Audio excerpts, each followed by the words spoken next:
všetkých vás opäť vítam. Dneska tu máme od Army auto, ktoré vie ísť do takéhoto kopca a održí to a je to na 6 článok. A jak vieš ísť do takého kopca? To si myslel, že je veľké preto? Ne? Ale áno, je to veľké auto, tak vie ísť aj do veľkého kopca. Čaute, tiež všetkých vítam. Dneska tu máme auto od Army. Toto auto málo kedy vidíte ináč na videu, málo kedy ho niekto prezentuje, málo kde ho voľako vidíte a tak. Ide o to, toto autičko stojí na RC Foxe teraz v akcii 500 € v čiernej farbe. Je to geniálna cena tohto auta. Ešte to má aj kovové diferenciály, celý kovový diferenciál. Áno. No Neviem, či aj zadný, aj predný, ale má určite. Podľa mňa tu bude mať aj zadný, aj predný kovový diferenciál. Samozrejme má to medzinápravový diferenciál a nemôžeme zabudnúť ani na to ešte, že to je na 6 článok, má tam ten stredový diferenciál a jednu vec som chcel povedať, ale tu si necháme na potom 18-kilové servo a tak, ale to ostatné, čo som chcel povedať, si povieme potom. Je to mierka 1:7, takže môžeme si to ísť rozbaliť a pozrieť sa, ako to auto vyzerá. A teraz som počul, že na videu Mojave si povedal, že tiež to je mierka 7. 1:7? Ktoré Mojave? Mini Mojave Grom. To nie je 1:7, to je 1:16. Ale to je väčšie, ne? Mojave je väčší, však to je malinké prďavé auto. No, ale prečo toto je väčšie, keď to rozprávajú menšie? Ja, lebo to je opačné. Čím väčšie číslo, tak tým menšie auto. No. Čiže čím nižšie číslo, že 1:5, tak tým je väčšie to auto. Čiže väčšia mierka. Vieš? Krása. Dobre, krása. Teraz som aj pozeral, že tu je obrázok Mojave veľkého. Tam nie je Mojave. Aha, to je internetová stránka, Igolinko. No, dobre. Pozri sa. Fú, ty koňo. Dobre, poďme postupne, aby sme niečo... Počkaj. To je ovládač. Tu je ovládač. Ovládač, no, Pozri sa. Rýchlosti. A nemôžeme zabudnúť voľaké nálepky. Tuto musíš dávať, že na kamere láskaj z vrchu. Voľaké nálepky, Áno. voľaké návody. Toto je, vieš do čoho? Ne. Toto sú, by som to povedal, tie prejazdy alebo tie priechodky do tlmičov, aby ste si vedeli dať viac dierok do tlmiču donútra na ten olej alebo menej dierok. Keď už vám nestačí výmena oleja, tak si to viete ešte doplniť s týmito dierkami, kde ich je viacej. Niekto to robí tak, že priamo v tlmiči, keď máte tu ten plastík a má tam 2 dierky, tak sa tam dovrtá ďalšie 2 dierky a tak, ale tu ich máte v balení. No a ešte tu majú aj do auta a ešte voľaké ďalšie. Áno, sú tam imbusové kľúče, nie sú tam imbusové sprutkovače, ale klasické imbusové kľúče. A ešte tam majú taký možno väčší pastorák, ako som ten kúkol, má tam väčší pastorok. Áno. No, väčší pastorok a to už je asi všetko. Áno, je tam väčší pastorok, jeden tuningový pastorok. Nedali sprutkovače, dali imbusáky. Dobre, toto si môžeme dať bokom. Dobre. Môžeme si pozrieť, čo je tuto. Odhľadáč. Vysielačka, áno. Ukážaky. No to som aj presne vedel, že takýto bude. Vysielačka je klasická, opäť musíme povedať, aby sme nezabudli, je tam možnosť limitu rýchlosti 100%, 75%, 50%, reverzii, pokiaľ si vymeníte napríklad servo a bude opačne. Taktiež tu máte trimry a je tam tretí kanál, na tomto aute je podstatný tretí kanál, k tomu sa ale dostaneme. Dobre, a posledné autíčko. Posledné auto, dobre, to tu dáme dole, tam hodíme a vyhodíme auto. Daj preč krabicu, ťahaj. No to, čo si? Krížiš to, láska. Jak? No, daj dole krabicu. Dáme toto dole. No. Toto. Ale koza som čakal, že budú menšie a sú také tvrdšie a hladké. Strašne sú tvrdé tie koza. Akože... No dobre, a môžem daj si dole dať dole fóliu. Daj, no. Na rýchlo. Wow. No. A ešte tu, jak pozeráte, tu majú tie pandráky, tie pištole, ešte aj sa hýbu, to čo je? Naozaj super, pekne prepracovaný interiér. Jaké sú veľké tie gumy a jaké sú masné tie gumy? Masné, no. Tvrdé, neviem prečo. Sú. Také sú, no. Dobre, ja chcem povedať k tomuto autu len toľko, že je krásne. Poďte si pozrieť teraz krátke video, ako to auto fakt nádherne vyzerá, aby ste videli naozaj to auto trošku detailnejšie. Je fakt krásne. Pekné, že? No. Paráda. No. A teraz, ešte ako som chcel povedať, ešte tu má aj tieto blatníky, také opružené, krásne opružené. To nie sú blatníky, to sú nášlapníky, ktoré si myslím, že sa budú skoro lámať. To tam bude zavadzať. Ale nevadí, poďte si pozrieť krátke video, ako to auto krásne vyzerá.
A také ešte gumičky na tielne. Vieš čo? Povedzme si, najprv Olinko, ako to auto podľa teba vyzerá. Môžeš stáť, kľudne, nemusíš sa vrať. Oli, neber si stoličku, ty si malý, poď sem, Oli. Neber si stoličku, ty si, lebo keď dá stoličku si nízko a tak to vyjde z hora. No. Tak si pozrieme, ako to autičko najprv krásne vyzerá. Pozri si voľaké detaily toho auta, lebo podľa mňa je krásne. Ale že mám kovové šasy. No kovové šasy, aha. Čo si Kámo, oni? to som ani nevedel. Toto auto má kovové šasy, takže, ale inak, auto má aj váhu. Ukáž ty koňo. Čo si? Je ťažké, že? No. Je pekné. Naozaj, čo sa týka tohto auta, karoséria je neskutočne prepracovaná a je nádherná. A to sa mi fakt na tomto aute veľmi páči, jak je tá karoséria fakt prepracovaná, nádherná. A reálne s týmto autom, keď idete, budete s ním jazdiť, tak verím tomu, že na toto auto sa budú viacerí pozerať. Ľudia, ktorí to auto ani nepoznajú, alebo nie sú modelári, lebo je fakt krásne. A je to veľmi bláznivé auto, ale trošku sa volá ktorých detailov tohto auta trošku obávam, že sa budú skorej lámať, ale to uvidíme. Či to bude tak, alebo nebude. Napríklad tieto nášlapníky, aby pandreláci vedeli nastúpiť, tak tie budú... Ale je to prúžne, tak neviem, či sa to zlomí. Ale ani nechcem to teraz pokazať, čo je to nebudem tak pomkať. Je to krásne. No ja si myslím, Oli, kolesá sú také zaujímavé, sú dosť čudno zaujímavé, lebo... neviem, kde som to čítal, že tieto kolesá sú inšpirované vojenskými kolesami, takže... Sú dosť zaujímavé tieto kolesá, Oli aj hovorí, že sú tvrdé, takže... Ale znova, ako som čakala od toho, krásne to pracuje, ako som aj čakala od toho, že to bude pracovať. Ty kokšo, ale... Nedotkne sa vôbec stola, to už... Ani teraz sa nedotklo. Brutál. S týmto autom fakt...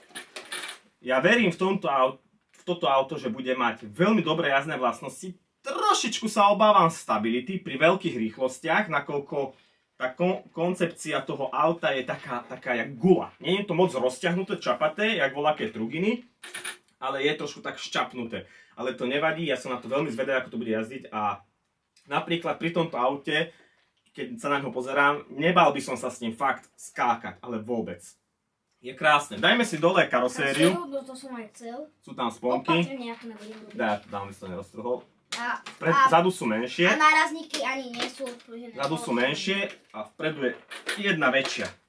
No, ukáž. Ty koľo tá karoséria strach. Môžem sa hneď dostať ku karosérii. Karoséria je brutálne vystúžená, čo sa týka plastov. Čiže verím tomu, že táto karoséria sama o sebe, keby ste ho chceli komplet, celú karosériu tak ako je, by bola určite drahá. Takže samozrejme vy si viete karosériu vyskladať zvlášť z ostatných komponentov, že nemusíte si kúpiť celú karosériu, ale sa mi zdá, že sa to dá dokúpiť zvlášť vnútro, zvlášť vonkajšok, čiže za mňa super a geniálne. Ako Olinko aj povedal, títo pandrláci, čo sú tu, tak sa im hýbe ruka, takto, a zbrane sa im hýbu. Takže za mňa brutál. Určite pri tomto aute spravíme takú vec, keď sa mi to podarí, nechcem ho ničiť to auto, tak skúsime dať presne semka donútra do korby GoPro kameru a tak urobiť potom voľaký záznam pri voľakej jazde, ale inak to auto je fakt nádherné. No a ináč my keď sme začali toto video, my sme ani nepovedali, aké auto ukazujeme. Je to Arma Fire Team. No takže je to vojenské, krásne, brutálne, prepracované auto, aj vnútri kokpit, má tam nálepky. Snažili sa tam urobiť trošku viac tých detailov z plastu, ale je tam aj veľa nálepiek, aby ušetrili voľaké tie detaily, voľaké tie náklady na to celé auto, ale inak je fakt geniálne a nádherné. A ešte poviem 3 veci, že Lebo toto nemusíš prosím ťa 16 krát stlačiť, láska, dobre? Je to pružné, pekné, ohybné, ale... A ešte sa aj hýbe šase, keď toto urobím. To sa nehybe šasy, to sa hýbe táto bočnica. Lebo táto našlapná platňa, ktorá je pre šoférov, aby mohli nastúpiť, lebo bez toho nenaštartujete samozrejme auto, tak je tam na to, no nie je tam na to, ona je osadená na ďalšom plaste, ktorý je tuto z boku, jak vidíte, tuto je šasy, tak to končí, tu je prichytená táto ďalšia plastová časť. Sem zapadá samozrejme karoséria, na tieto kolíky, aj na tieto kolíky, samozrejme na tento kolík, aj na tento kolík. A ešte, ak sa nemýlim, áno, presne tu. Tuto zapadá zase tá karoséria, táto časť zapadá presne sem, čiže sa nebude prelamovať. Brutálna vec a veľmi to zvýši výdrž tohto auta, takže z toho sa, ani výdrž tohto auta, zvýši to výdrž karosérie a nezničí sa karoséria tak veľmi rýchlo. A ešte poviem 2 veci, že no. Ešte pri tom tu má jedno servo, druhé servo a toto je kovové servo k tomu. Áno. A druhé servokovové ešte, a neviem prečo sú to dve tielné. Serva. Serva. No ja ti poviem, kamarát, ja som zvedavý, čo na to ty povieš, že prečo sú tam dve. Chcem sa ešte dostať k tomuto autu, je toto veľmi, veľmi podobná platforma, čo sa týka šasy, čo sa týka diferenciálov, čo sa týka týchto výstuží, alebo potom týchto ramien. Sa mi zdá, že ramena sú možno aj totožné, nie som si istý, teraz tu máte napísané, či áno alebo nie, taktiež aj tehlice. Je to veľmi podobné Kratonu 6S aj rozmerovo. Je to veľmi podobné Kratonu rozmerovo a možno by som povedal, že to je skôr taký outcast, trošku na iný štýl a uvidíme, koľko to fakt veľmi vydrží toto auto, takže som na neho veľmi zvedavý. Samozrejme, malé mínus toto auto tomu dám z toho dôvodu, že vysielačka a prijímač nemá stabilizáciu. Poviem vám úprimne, stabilizácia je dobrá, čo sa týka rovnej plochy na asfalte. Áno, tam je, ale toto auto není na asfaltovú časť, toto je reálne na trávnik a tam stabilizáciu mávam veľmi často vypnutú aj ja na mojich ostatných autách, málo kedy ju mám zapnutú, niekedy ani vôbec netreba, takže a niekedy ani na asfaltovej časti netreba. Je tu regulátor, ja som videl fotky na internete, že tu je regulátor, ešte ten starý, ten oranžový, teraz vám ukazujem fotku taktiež, ale tu už je nová edícia regulátora, to som ani nevedel, čiže je tu tá sivo-čierna edícia, to som fakt nevedel, z toho som prekvapený, som bol vtedy trošku sklamaný z toho, že tam je ešte tá stará verzia, ale nie, je tu už nová verzia, má 150 ampérov a motor tam je rozmerovo, sa mi zdá 40 priemer, 40 centový priemer, ale dĺžka už presne neviem, tiež vám to tu teraz dole vyskočilo, aká tam je veľkosť tohto motora a má 2050 kW. Toto auto ide na 6 článok, takže paráda. My si ho otestujeme na 6 článok, na 6 článok, na 4 článok a uvidíme, ako bude pri každom článku jazdiť. Takže ja som veľmi spokojný z tohto auta, čo sa týka týchto parametrov, čo na tomto aute sú. Samozrejme máte tu opäť bypass, aby ste mohli ísť na jednu baterku 6 článkovú alebo na jednu 4 článkovú, alebo vyťahnete a dáte 2 trojčlánky. Sú tu kovové poloosy, tieto tyčky riadenia a stabilizácie vpredné sú na to riadenie trošku také tenučké, z toho som trošku dosť zaskočený, lebo keď si to porovnáme, tu máme Kraton 4S, tak ten má tie tyčky na riadení robustnejšie. Z toho som prekvapený, nakoľko to auto je drahšie a väčšie. Ale už tieto vrchné tyčky, čo sa týka tých ramien zadných, to sú ako keby vrchné nastavovateľné ťahlá ramena, tak tie sú už mohutnejšie. Vpredu je plnohodnotné rameno vrchné. Kraton 4S nemá plnohodnotné rameno vrchné, ale toto auto už má plnohodnotné vrchné rameno. Teraz som si taktiež všimol, že má stabilizáciu, má stabilizačné tyčky toto auto, čiže keď ide jedno koleso takto dáte hore, tak samozrejme tá stabilizačná tyčka dáva voľnejší doraz na tento ďalší tlmič, čiže auto bude lepšie držať na ceste pri jazdení, pri zabáčaní alebo pri voľakých manévroch pri vysokej rýchlosti. Takže ja som za mňa spokojný s týmto autom, čo ty povieš? A ako som ešte... No? A ešte som povedal, že tu má ešte kovovú túto väžu hore, tak túto kovovú. A ešte tu má túto tyčku. Áno. Ako je to aj pri Kratone 4S. Áno, ináč je tu tiež kovová táto väža, ako Oli povedal, aj predná, aj zadná. Je tu táto výstuha na metab medzi prednou a zadnou nápravou, ktorá pri dopade, aby sa šasi neskrivilo, ale pokiaľ sa chcete na ňu spoliehať, nespoliehať sa veľmi na ňu, čiže treba aj naozaj opatrne s týmito hliníkovými dielmi, lebo sa ľúbia zlomiť alebo povoliť a následne táto tyčka vydrží, ale jak je uchytená tuto s týmito plastami, tuto a tuto, tak tie sa ľúbia zlomiť tak, ako sa mi to zlomilo na Kratone 8S, takže by som odporúčil, pokiaľ na tomto aute fakt chcete poriadne skákať, treba tam skákať, myslím, proste úplný hard. Nie voľaké jednoduché rampy a tak, ale vysoké výšky, veľký skatepark, silný a vysoké rýchlosti a hociaké dopadanie, treba tam určite niečo povymieňať, ale si myslím, že základ je v tomto aute brutálny a tlmiče sú nastaviteľné, čo tiež veľmi cením a sú tam asi veľmi totožné tlmiče ako na Kratone 6S. A ešte poviem 3 veci, že ešte tu je kovový chladič, tuto na boku kovový.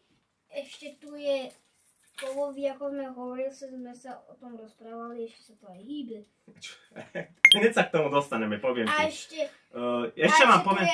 Ešte tu je taká tyčka, aby to neviem, na čo je tá tyčka. Táto? To je tiež výstuha, aby sa to, keď sa skočí, aby sa toto takto nezohlo, tak sa to podopiera od spodné šasy a samozrejme táto tyčka to ešte prepája s tou prednou nápravou. Dobre, ešte som chcel povedať na tomto aute takú zaujímavú vec, že je tu 18-kilové servo, to nie je zaujímavé, je tam,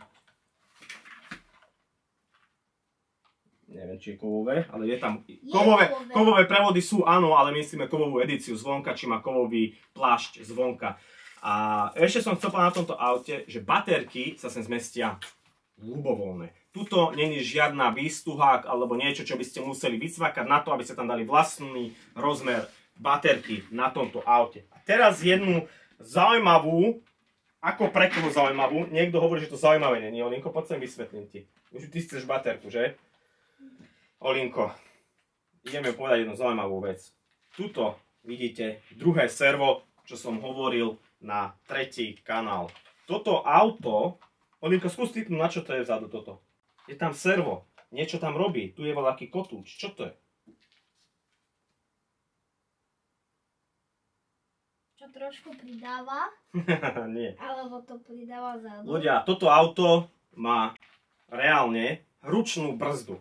To ma ani nenapadlo. Má ručnú brzdu, vy idete, dáte ručnú brzdu, zadné kolesa zaflekujú a sú zablokované. A teraz začína to ale. Na čo to tam je, Oli? Skús povedať ty ako chlapec, ako dieťa, že na čo to tam môže byť? Že aby zabrzdilo auto, aby vedelo brzdiť ako zotrbačník na tej motorke. Nie. Reálne ideš rýchlo a vieš dať ručnú brzdu. Začnete šmýkať zadné kolesa. No tak to je ručná brzda jak na veľkom aute. Presne tak, ale na čo to sem dali, mi vysvetli. Ľudia, dieťa nevie si pochopiť to, na čo sem dalo ručnú brzdu. A keď to už nevie dieťa s detskou fantáziou pochopiť, na čo sem dali ručnú brzdu, tak ja to už nechápem vôbec. Ja som sa rozprával s mojím kamarátom, tiež modelárom, ale samozrejme aj kamarát. Pozdravujem ťa, Samko. Môžete mu dať hneď aj odber, poprosíme vás, lebo tiež ľúbi natáčať videá. Má podobného syna, dobrého jak ja. A sme sa rozprávali o tom a on sa chytal za hlavu, že prečo tam dali tú ručnú brzdu.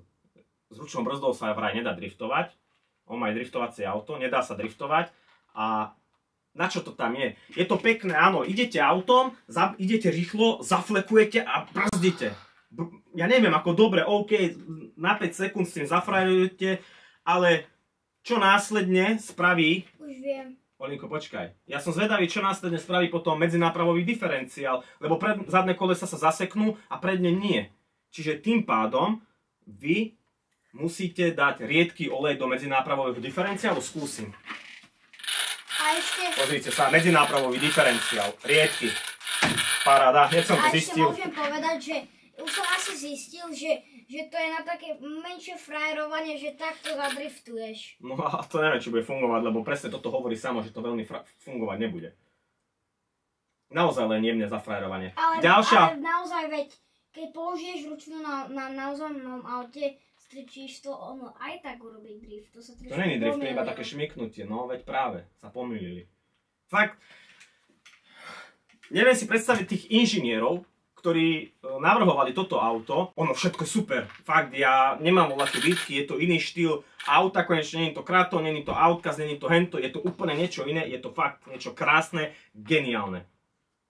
Pekné. Ja som zvedavý naozaj pri jazde, ako sa to bude chovať. A čo viem s tou ručnou brzdou spraviť na to.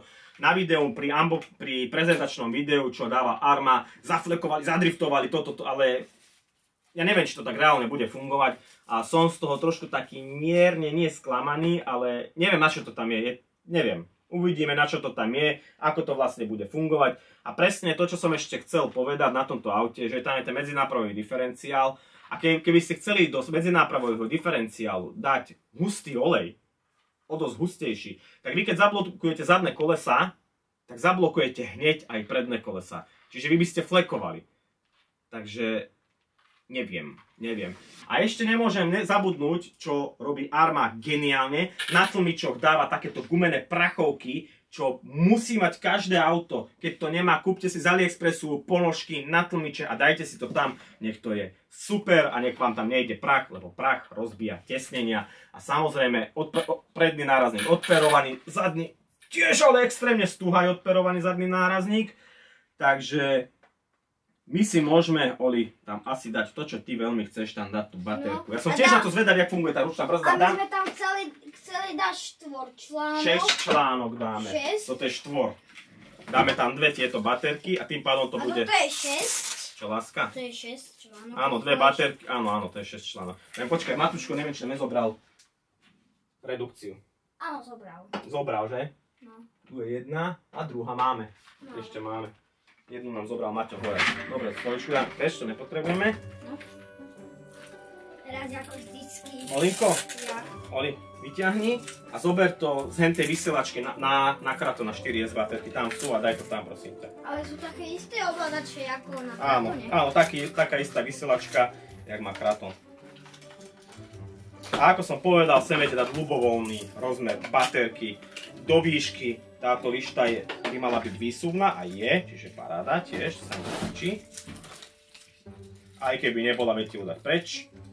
A dĺžka tiež nie je limitovaná. Toto sú približne rozmer batériek okolo 160 mm, ale stále viete dať aj o 5 cm dlhšie, čiže také baterky sa, neviem, či je predávajú také veľké, aké sem reálne viete do tohto auta dať.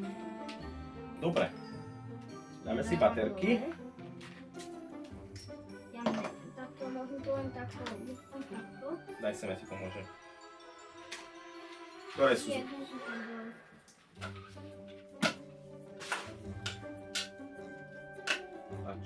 Toto polož, tu máš baterku.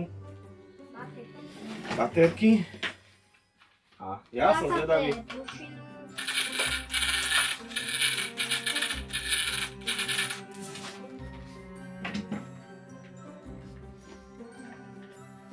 Poď, daj sem, daj.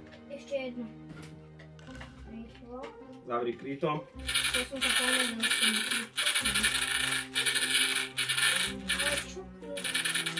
18-kilové servo, auto vie približne z 80 km v hodine. A ešte čo by sme o tomto autičku také povedali zaujímavé, inak všetky autá sú ináč veľmi podobné, čiže veľmi to kritizovať sa nedá. ale voľaké tie detaily, má tu voľaké EXB diery, tu vidím EXB, šasy bude EXB, tieto veže sú pravdepodobné EXB, lebo sú hliníkové a sú také pevnejšie, tak uvidíme, dám to tam, sem láska. Dobre. Zapni vysielačku. Zapol si. Tento regulátor 150 amperový mali dať presne ten istý do Kratonu 4S, ale... Počkaj, láska. Tuto je 150 amperový regulátor, ktorý dáva Traxxas 150 amperový do X-Maxu. Čiže tuto je to brutálny regulátor s veľkým výkonom a motor tam je v takej strednej kategórii, ktoré toto auto by zvládlo určite ešte aj lepší motor, ale podľa mňa zatiaľ nebude, určite treba. Olinko. No, ale ja keď som vyskúšal, daj na zem a to servo je strašne rýchle, to čuje. Ty koňo. Áno. No, daj ho Je ven, fakt veľmi skúšame rýchlo hore. servo. No. Čo si dovolí? No. Dobre, vyskúšame to takto. Je to na maximum? No je. No. Ty vole! Dobre, zastav. Brutál. Teraz. Pozrite sa. Ale to je tá brzda. Áno, pozor, pozor. Keď zatlačím Bčko, tak brzdí. Flekuje, vidíte? Flekuje. Ale... to má to silu. Alebo skúsim brzdiť a ísť dopredu.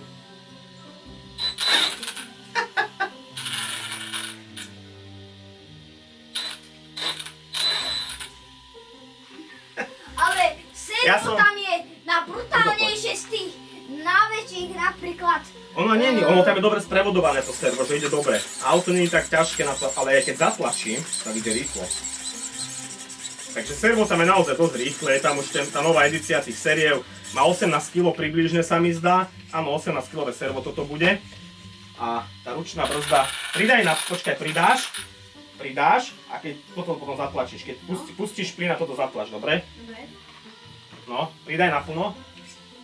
Zastavil som. Nie, iba pridaj naplno a potom pustíš plyn a potom zaflekuj so zadnými kolesami. No, zaflekovalo to, no. Ukáž, počkaj.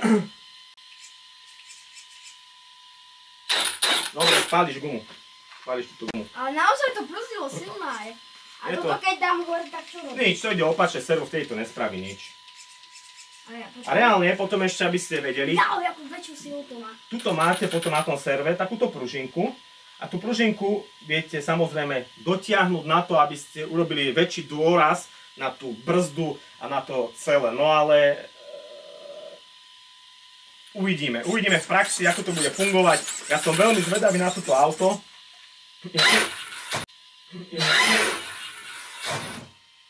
Čo robíš, Oli? Ja som chcel zabrať. Čo robíš?